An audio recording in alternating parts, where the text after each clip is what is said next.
Welcome to Orb Crown, a fantasy warfare mod for Strategic Command, and in this video we'll be going through the first few turns, the opening turns of the Allies.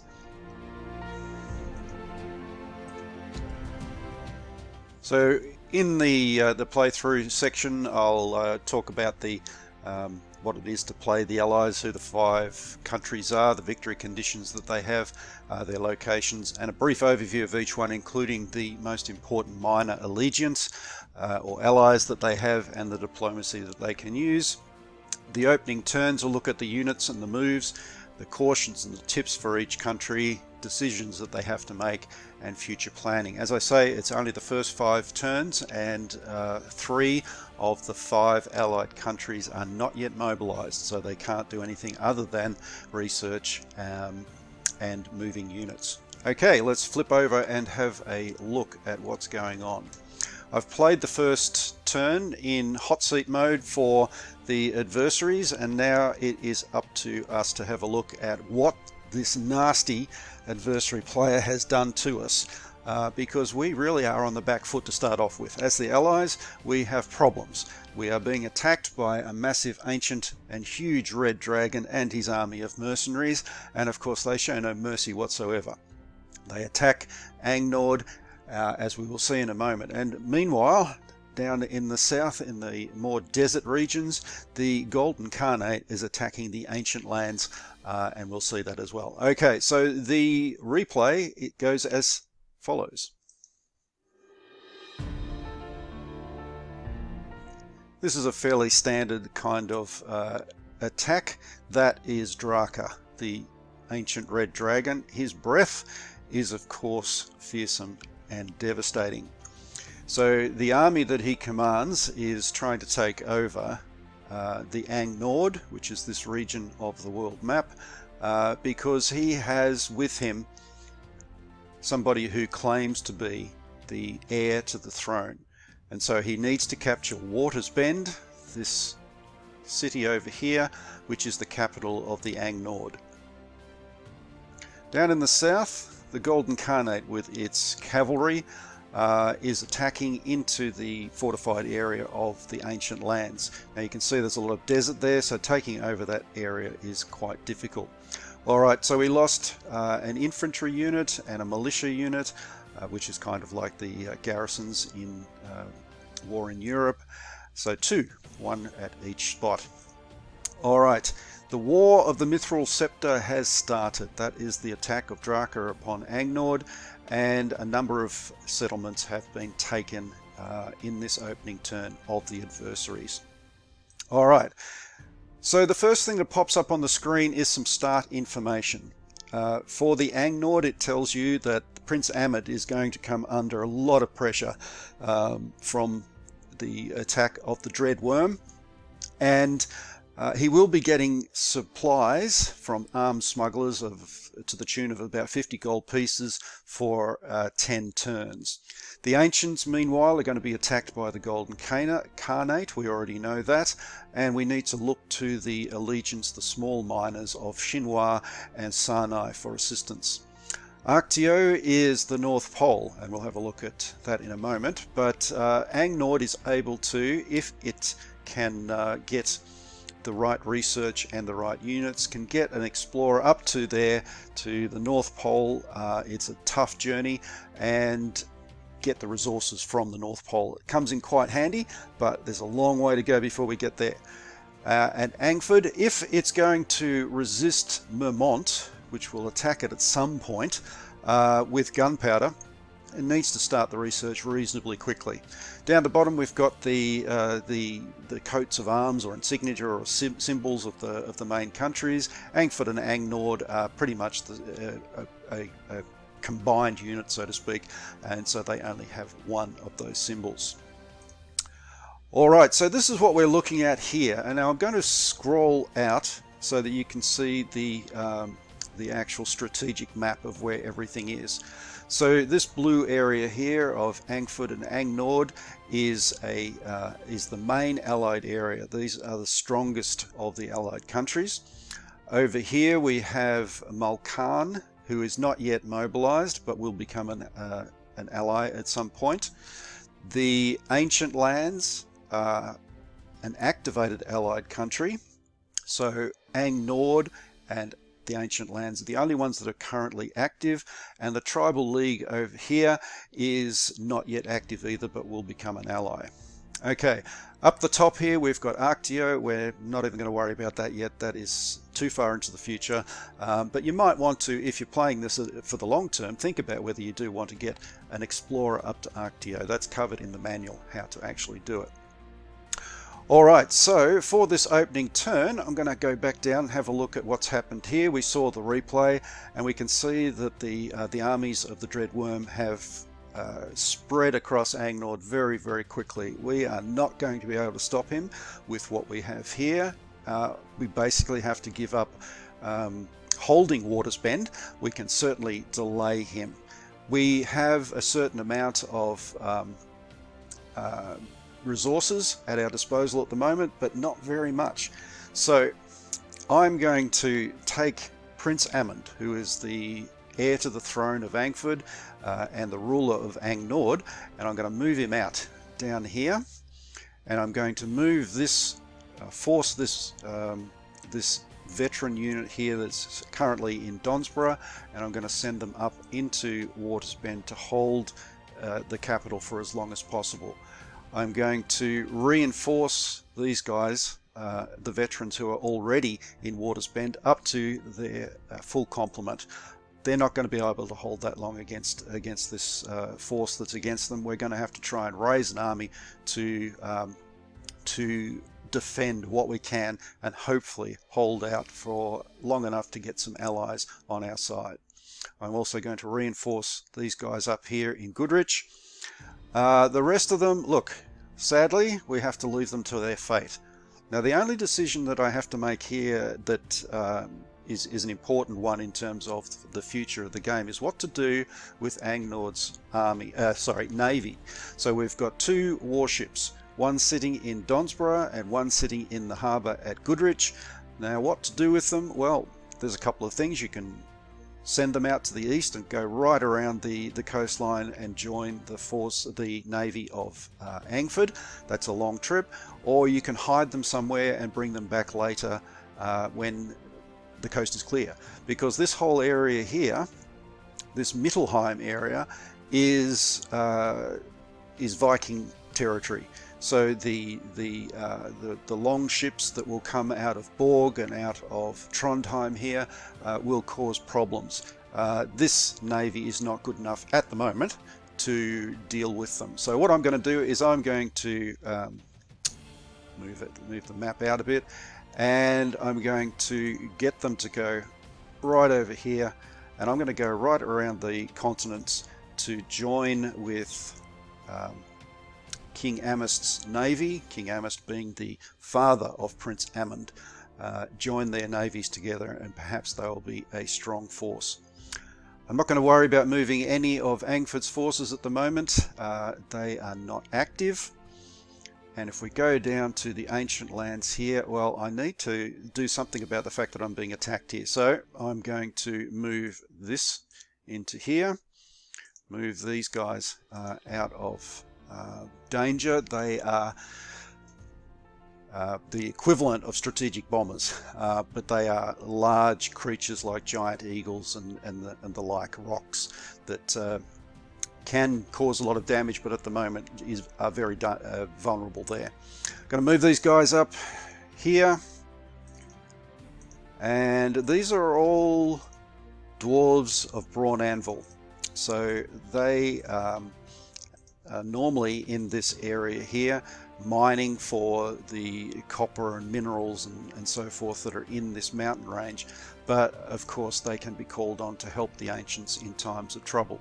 So I'm only going to move those at this stage. I'm going to leave the rest of them there. Their navy will come into here to get refitted in coming turns, and the navy down here I'll move around to Bavaloo, the port there, ready to move them up to be reinforced at some stage. Okay, so that just leaves now the diplomacy that I want to have a look at. So diplomacy is in the top of the screen as per normal. Click on that, and you'll see that only two countries being active at the moment can do any diplomacy. So I've used everything for Ang Nord. I'm not going to be able to use any diplomacy there, and I have 50 points for the ancients. Now in Orb and Crown, the price of diplomacy is much cheaper and the effect is much greater than in war in Europe, and that is intentional. The diplomacy is really critical, and I want it to the allegiance to come on board quicker, but still it's dependent on luck. So with the ancients, I'm going to try to get these two, Chinua and Sinai, on side. I'll show you where they are in a moment. So I'm just going to put one chit in each, and that's how much I can afford. Of course I could put two in one if I wanted to. Alright, so when I scroll out here, those two allies are these two countries here, Chinua and Sinai. So they would be on the opposite side of the Golden Khanate, which could be a real problem for the Golden Khanate. If they activate, they will have the flank. So the adversary player needs to be careful about that. He can't go too far into the ancient lands without protecting his flank. Alright, so that's about all I really need to do in terms of diplomacy. Now research. Not every country will have enough research points to spend. So as I said, Ang Nord's got nothing. Ang Ford has only got 50, so it can only put anything into garrison research, which I'm not going to do at this stage. The Ancients have got nothing. Malkan and the Tribal League both have 200 points that they can spend. So this is really where it's up to you, and it's a matter of taste as to how you're going to do the research. For Malkan, I am going to put research into weapons. They've already got one level of armor, so I'm going to leave it as weapons, and I'll let you go through what all of these things are in your own time. And for the Tribal League, I'm going to do the same thing. I'm going to put it into weapons as well. They don't have much technological advancement. They've got one level of, or the only level of, land warfare, which means that they've got a bit better morale than other countries, but that's it. Alright, so that's it for that particular move, and I'm going to say yes to end the turn. And of course I lost those guys because I ran out of supply. Now, first decision, the Tribal League warmongers. These guys are trying to get the country into the war quicker. So what it says, there are warmongers in the Betwanga Council. They are a group of people motivated primarily by wealth, something you have, my king. Do you want to increase the rate of the Tribal League's mobilization through financial inducements or trust in our diplomats? So with all of the decisions, if you click on notes, you'll see some extra information about that decision. So if you spend 10 gold pieces per turn for 10 turns, 100 gold pieces, they will affect the mobilization of the Tribal League by 1 to 3% per turn. Doesn't sound like much, but it can have a reasonably decent effect. So it's up to you. I'm going to say yes, but if I wanted to spend that 100 gold pieces on something else, I'd say no. So yes, it is. A decision now for Ang Nord. Raise taxes or influence Ang Ford, which is the other half of this kingdom. The Lord Chamberlain and the Lord Councillor have presented two ideas for your consideration. So these are two nobles that have come to you with competing ideas. Now you have to go with one of them, because as the king, if you say no to both of them, then your advisors are going to be reticent about giving advice, and one of them is going to be put out anyway, but better to have only one put out. So raise taxes. The Lord Chamberlain says the treasury is depleted, we need wealth immediately. If you raise taxes, the realm will gain an increased income, but the people will not be happy. So you get more money, you'll lose national morale. Or you can approach Angford. The Lord Councillor says, we need the armies of your father, King Amist of Angford, to threaten the forces of the Dreadworm from the south. Send emissaries with gifts to sway the Castile nobles to our cause. So, as I said before, King Amist is the father of King Prince Ahmed, and what they can do is either try and sway Dad to come on board and fight with them, or raise the taxes and get some extra money and fight for themselves. So that's what you can see there. The option adds 50 gold pieces to the treasury for 4 turns, 200 gold pieces, and reduces the national morale by 1,000. Not much. Mobilise Angford, you can get the kingdom to move 10 to 20%, and it costs you 40 gold pieces for 2 turns. Now I'm going to try to get Angford on side. It's going to move things a little bit. Angford is sympathetic. I don't know how much, but I can have a look next time and see what the movement, the diplomatic movement was. So I get 86 gold pieces. 50 of that is from arms smugglers for Ang Nord. Angford has a small income. They're not really mobilized for war, and most of the others are getting a pittance at the moment. There really needs to be more mobilization so that they can get more money, and by the time this is the game has been going for a couple of years, that amount has skyrocketed up to somewhere around about 500 per country. So I played the second turn of the adversaries in hot seat mode, and now we're going to have a look at what those dastardly adversaries did.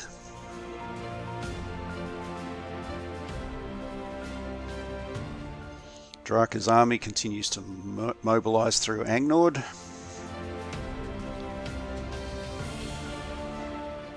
As they approach the city of Waters Bend, the defenders put up a stout defense until the Dreadworm, with his fiery breath, causes them to melt.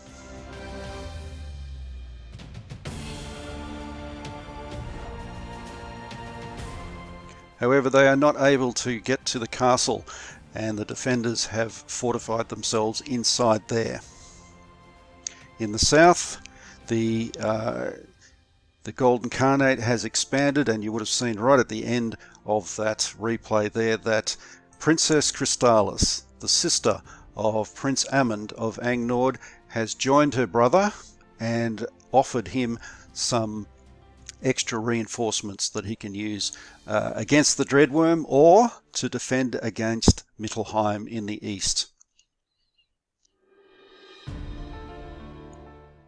Okay, well, I'm just going to play this through. I'm going to reinforce these guys, not because I think they're going to last very long, but because I need to delay the Dreadworm's armies as much as possible.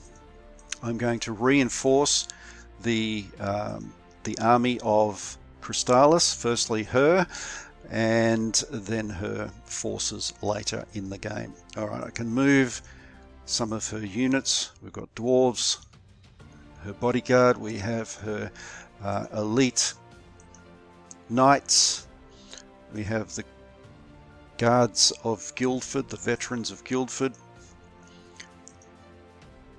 have some regular infantry here, and we've got regular infantry defending this city of Courland over in the east, right on the border with Mittelheim. It's a very it's a point of contention, basically. The Vikings believe it's their city. They want it back, as they do the capital, Guildford. Generations ago, it was taken from them, and they have never let go their desire for vengeance on that. In the north, well, there's not much I can do. I don't have many points. I'm not going to worry too much about these guys again. Down here in the south, I'll continue to move the dwarves into position so that they can support, or at least defend against, this terrible incursion that is taking place into their lands. And we put a bit of diplomacy into these two again. So I'll put another chit into each of them. Now sometimes it takes a long time for them to move, but it's worth it when they do. And over here in Malkan, we didn't look at them in the first turn. This area here of Guatenheim is kind of like, in my mind anyway, it's like the kind of place that Mordor is in Lord of the Rings. It is the only place that is objectively evil as compared to the ambiguity of the other countries in the world. This place is dark and full of foul creatures. So at some stage, Mulcan here anticipates that those fell creatures will emerge from this dark land and attack them. They might not, but chances are they will. And over in the Tribal League, well, there's not much happening over there. The king is continuing to try and forge relationships with the other tribal chiefs that are on that continent. Okay, I'm going to end the turn at this point. Yes, I really do want to end it. And we find that Sinai has moved 11 points, 11% towards us. That's great. Good. Our sages, the ones that are trying to find new ways of doing things, have said that land warfare, we can do something about that and improve our ability with that. So we've made a bit of cash this term, not nearly enough. We're still going to be in trouble. So it's turn 3 now, and the adversaries have made their moves.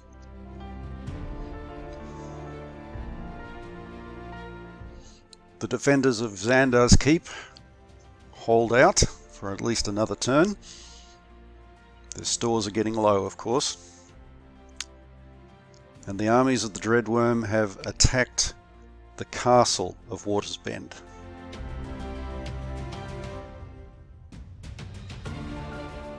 Of course, it is the fiery breath of the Dreadworm that causes the most damage, but they are able to hold out, barely, for at least one more turn.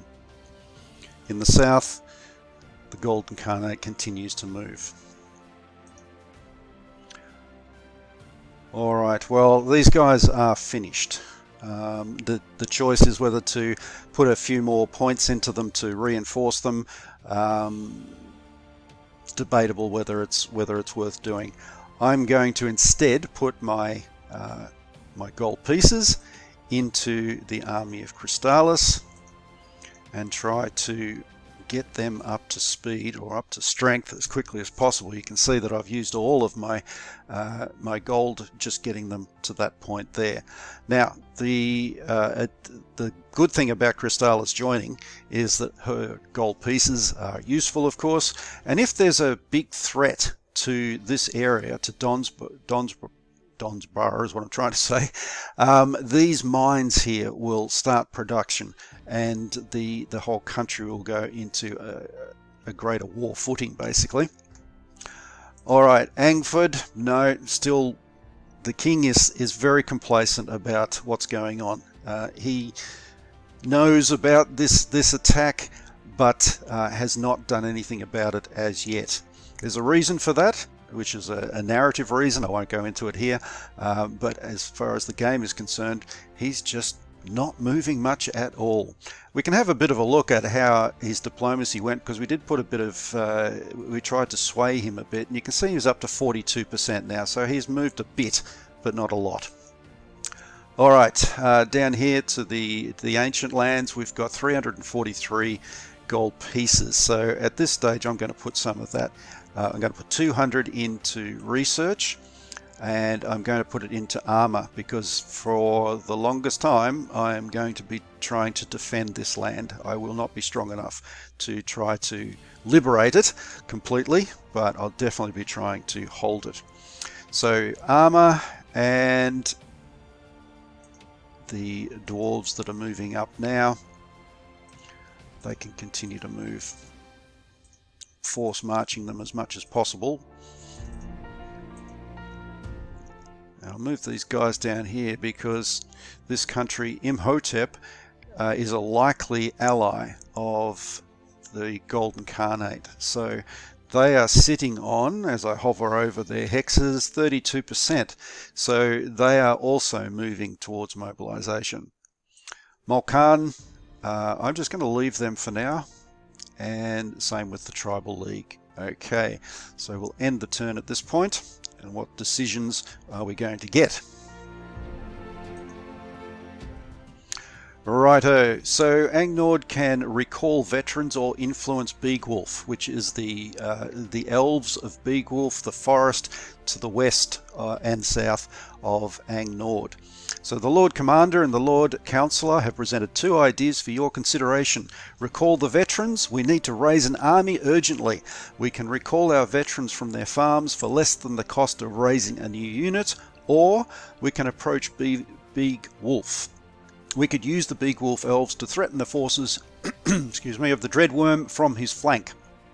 Send emissaries with gifts to sway the elves to our cause. Again, the notes are there.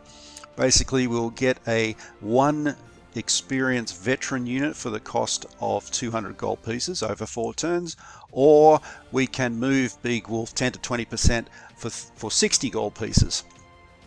Alright, well, since I seem to be taking a bit of a diplomatic approach here, I'm going to go for sending the emissary, so I'll say no to this decision. So they sympathise with me. Oh yes, you're doing very badly. The dragon is causing a lot of burns. Thank you, elves. Right, and this is the points that we're getting this turn. It's going up, but only slowly. It's turn 4 and chaos has been unleashed with the capture of Watersbend Castle.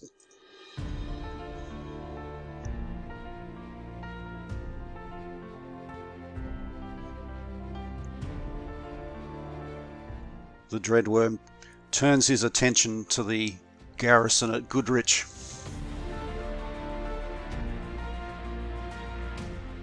Still, the Xander's Keep garrison holds out. But for how long? It can't be long.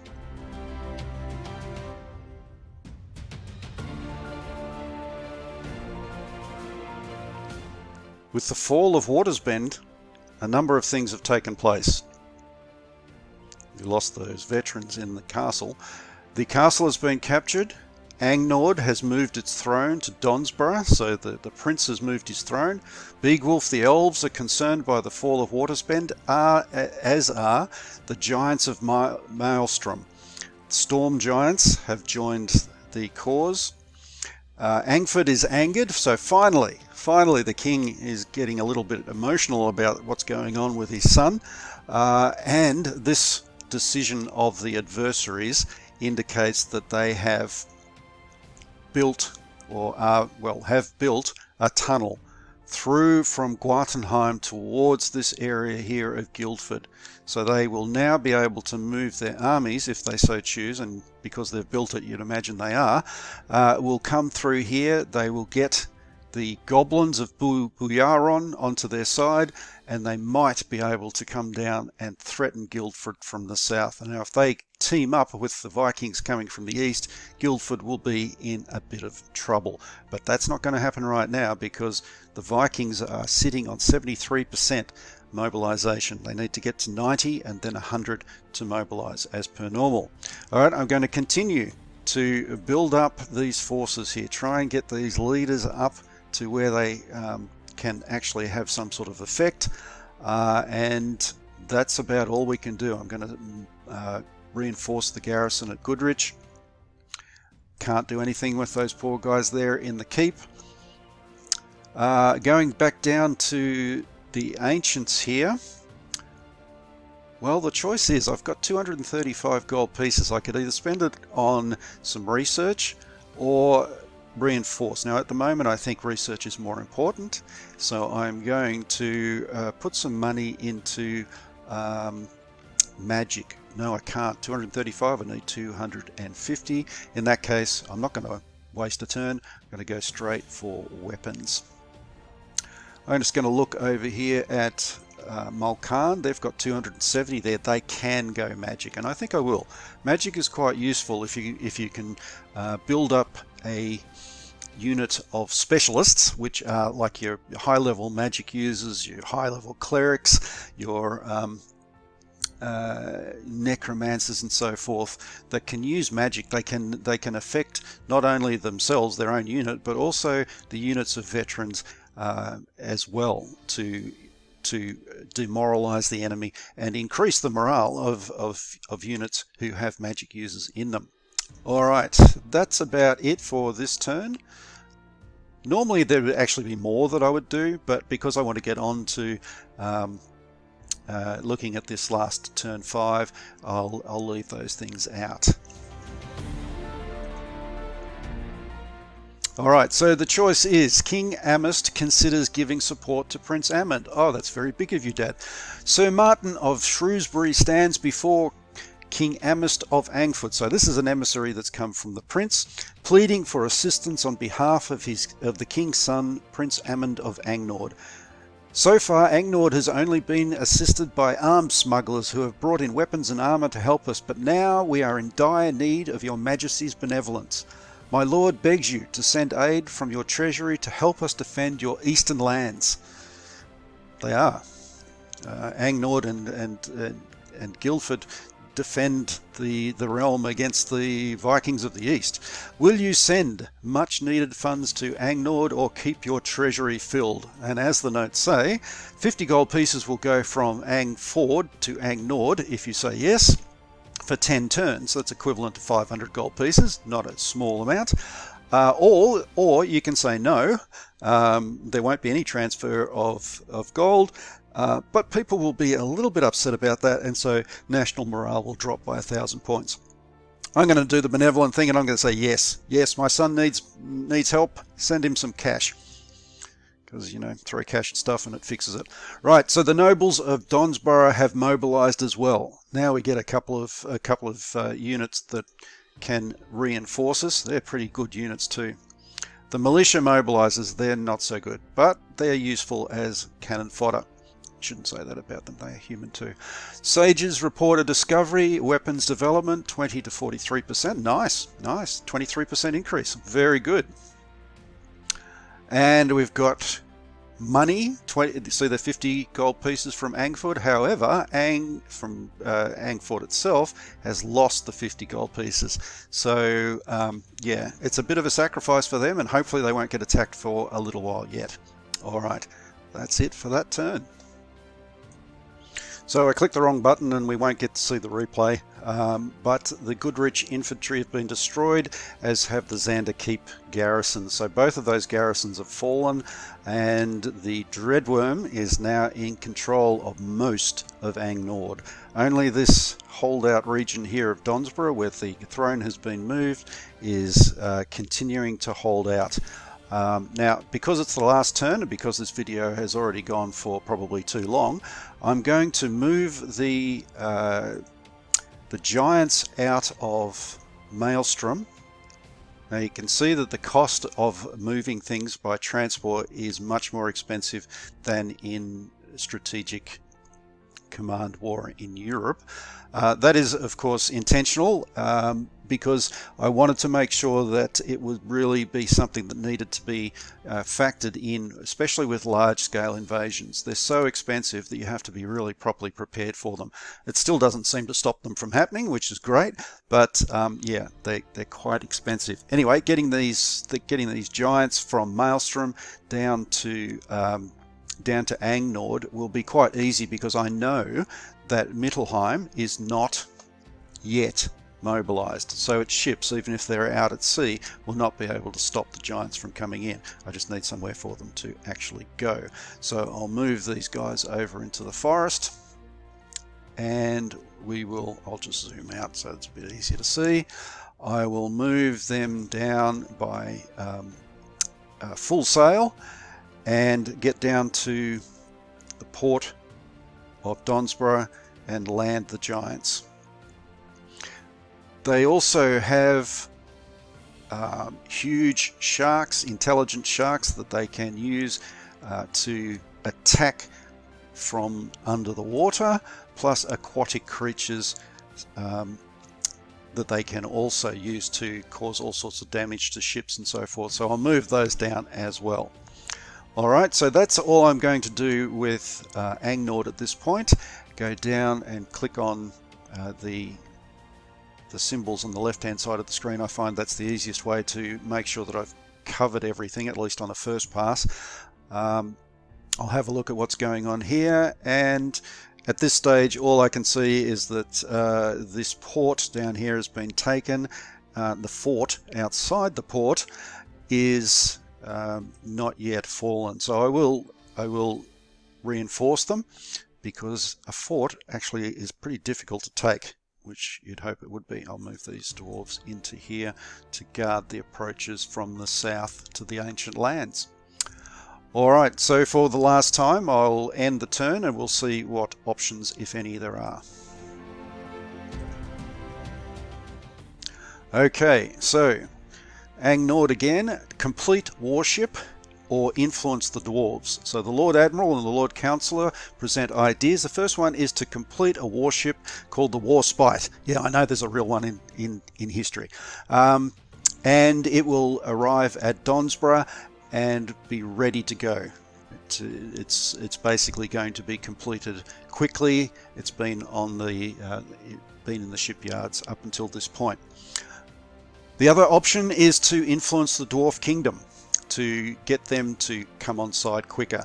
Alright, again the notes are there. Build the warship. It's going to cost 50 gold pieces for 4 turns, but we get it immediately. So it costs about 2/3 of the normal cost, and we get it immediately. The other option is to move the dwarves 10 to 20% for 60 gold pieces. So that's what I'm going to do. I've taken this option for all of them. All 3 of them make these kingdoms and allegiance sympathetic to Angford and Ang Nord. Alright, good. Down into the Tribal League. So Chief, I don't even know how to say that name, presents you with 2 proposals to increase the production of the Tribal League. Open the mines of Dooms Peak. We'll have a look at those in a second, because anytime you click on View Map, you get a look at the actual region that's being talked about. Trade route, you can open up a trade route that's a bit unreliable. So let's have a look at what that really means. So the mines will give you around about 50 gold pieces per turn for 100 gold pieces outlay, and it will start operation from Redfall, which is equivalent to November of 2,400. So at the moment, looking up in the top right hand, I can see that it is the 8th month, so it's going to be a couple of months before it starts producing. Or the trade route. There's a 50% chance every turn that you'll get 75 gold pieces into the treasury. Okay, so that means that if you take it the average, of course, it means around about 37.5 gold pieces every turn. So, you know, I don't know. Sometimes it's better that way, but I generally like to get the mines operating. So let's have a look at the map. What are we talking about?